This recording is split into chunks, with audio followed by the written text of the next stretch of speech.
కూటమి నాయకులకి మేమందరం కూడా ఒక విషయం చెప్పాలనుకుంటున్నాం. అదేంటంటే ఇక్కడ నుంచి అంటే మా వైఎస్ఆర్సీపీ పార్టీ నుంచి వలస వెళ్ళిన వ్యక్తుల చేత పార్టీకి సంబంధించి ప్రెస్ మీట్లు పెట్టేస్తున్నారు.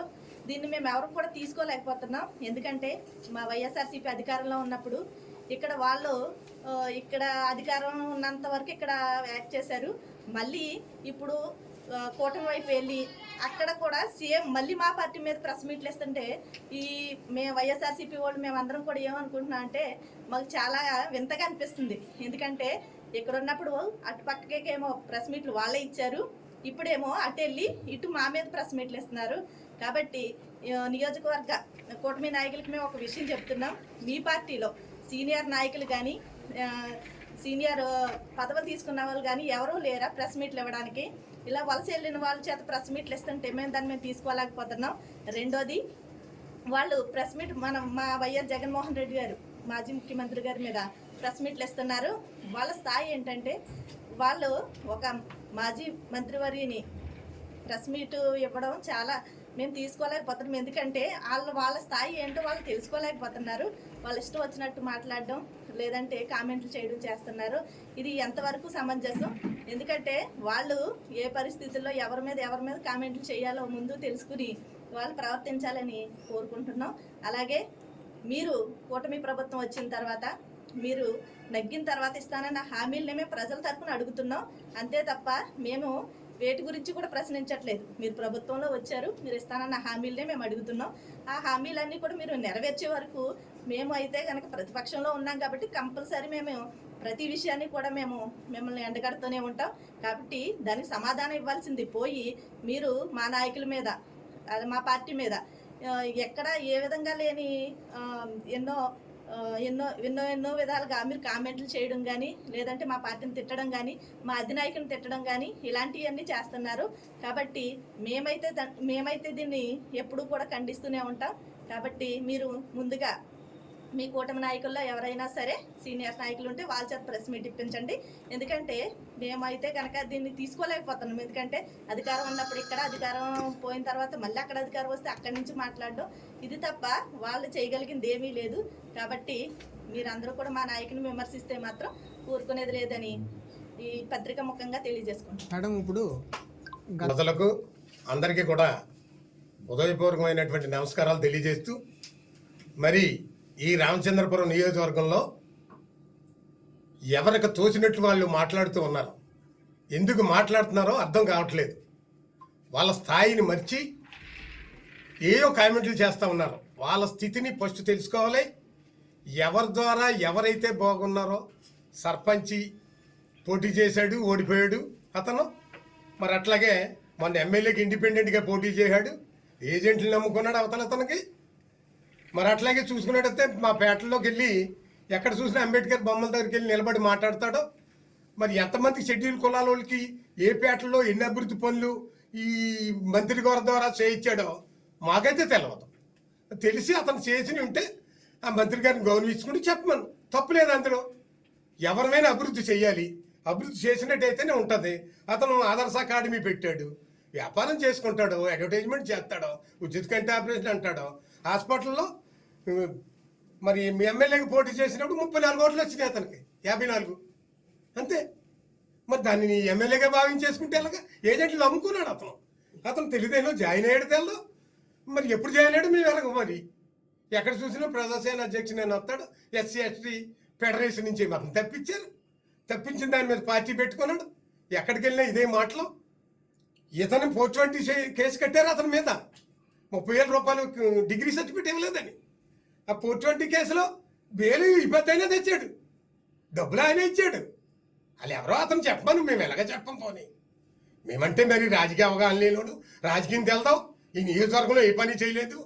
ఇన్నేళ్ళ నుంచి కూడా నియోజకవర్గాన్ని కోట్లాది రూపాయలు, 1000 కోట్లతో అభివృద్ధి చేయడం జరిగింది. నేను చెప్పగలను సీనియర్ పొలిటీషియన్గా. ఎందుకు చెప్పగలనంటే 1000 కోట్లతో బుక్లెట్ వేసాం.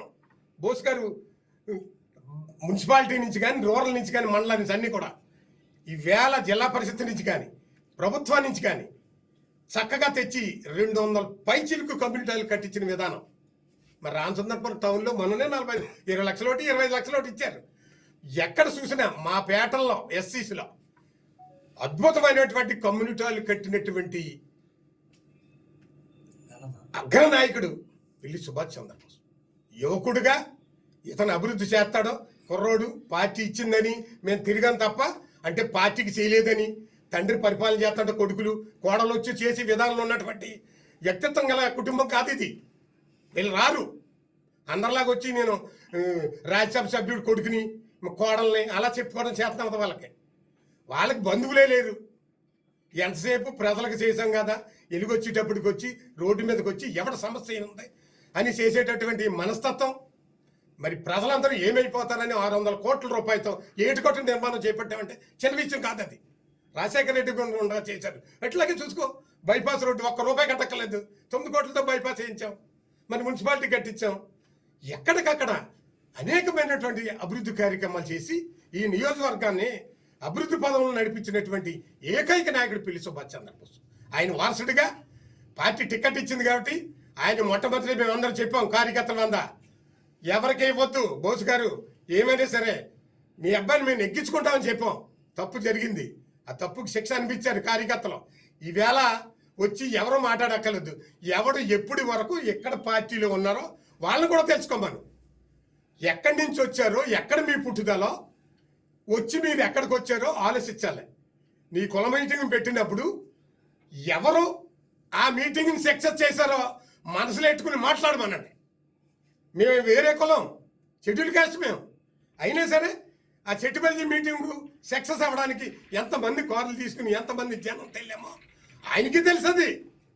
వీళ్ళు మాట్లాడొద్దు, పెద్దలు ఉన్నారు పార్టీలో, కొమ్మనీరు రాజు గారికి పడిచి ఉన్నాను, వాళ్ళ పెద్ద పెద్దలు, వాళ్ళు మాట్లాడమని. మా ఎంపీపీ గారు చెప్పినట్టు పార్టీకి ఎవరు స్థాయి ఉన్నదో వాళ్ళు చూసుకుని మాట్లాడాలి. నియోజకవర్గం అభివృద్ధి లేదనే మాట ఎప్పుడు మాట్లాడకూడదు. నా దగ్గర లెక్కలు ఉన్నాయి, చూపిస్తాను. ఛాలెంజ్ రమ్మని సిటీకి వేద్దాం. ఈయన సంవత్సరాలు ఏం చేశారో, ఎన్ని అభివృద్ధి చేసి చెప్పమను. మేము 40 ఏళ్ళలో మేమేం చేసాం మేము కూడా చెప్తాం. అంతేగాని వారి కుటుంబం మీద కానీ అబ్బాయి మీద కానీ అనొద్దు. అతను రాజకీయ నాయకుడు కాదు. మేము తీసి తెచ్చుకున్నాం, ప్రజలందరూ తీసి తెచ్చుకున్నాం. తీసి తెచ్చుకుని అతను ఎక్కించడానికి విశ్వ ప్రయత్నం చేసాం. ప్రజలు మమ్మల్ని ఆదరించలేదు, మీకు ఇచ్చారు, నిలబెట్టుకుని చేయండి అభివృద్ధి. ఎంత చేస్తారో చేయండి, ఆఖరిని మళ్ళీ ప్రజలు చెప్తారు మీకు ఏమేం చేసామనేది. దయించి చాలా తప్పు అతను చదువుకున్నాడు. కులం మీద కానీ కుల విభజనలో కానీ ఇక్కడ బోసు గారి కుటుంబం కానీ సూర్యప్రకాష్ గారి మీద కానీ విమర్శ చేయడం అనేది ఆశాస్వాదం. చాలా తప్పు, చాలా తప్పు.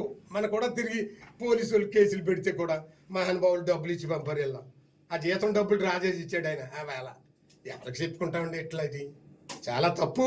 వాళ్ళు మాట్లాడొద్దు, ఏమని ఉంటారు నాయకుని మాట్లాడమండి. అతను పెద్దలు ఉన్నారు, వాళ్ళని విమర్శించే స్థాయి అయితే అతను కాదు. 4 పూటలు అయింది, 14 నెలలు అయింది అక్కడికి వెళ్ళి. మరి నువ్వు మాట్లాడేసి మేము అందరినీ పార్టీని అందరు పెట్టి ప్రెస్ మీట్ పెడితే మా దాంట్లో గొంతు కూడా రారాలకే. చేతనంటే పని చేసి ఉన్నటువంటి మనుషులు, మంచి మనసుతో పద్ధతిగా నడిచేటటువంటి అడ్మినిస్ట్రేషన్ ఇక్కడ ఎవడబడతాడు వచ్చి ఇచ్చేయమంటే ఇచ్చేది. ఇక్కడ మేమేమి గోదావరితలుగా అక్కడికి ఇక్కడికి ఇట్లా కార్యకర్తలకు ఇస్తున్నాం. ఏమి ఇచ్చినా కార్యకర్తలకే చేస్తున్నాం.